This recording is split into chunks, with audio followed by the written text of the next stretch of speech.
me llamo Laura Aguilella. Tengo una hermana gemela que no tiene discapacidad, pero yo sí. En ese momento mi madre no sabía que tenía discapacidad hasta que llegué a la ESO y una profesora de matemáticas se dio cuenta que me costaba más aprender que los demás. Pero tienes que tener en mente, tienes que dar un pie adelante, que aunque tengas discapacidad, eres capaz de hacer todo lo que te propongas.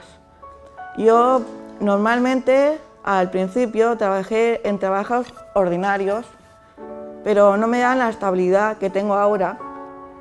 Y hace poco que nos mudamos en el TEP, que ahí estoy ahora, que estamos en San Andreu.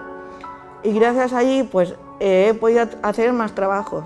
Y es verdad que al principio, claro, imagínense que yo trabajé desde los 18 años, pero hasta que no entré en una empresa de discapacidad yo tenía 22, así que daba un poco de miedo.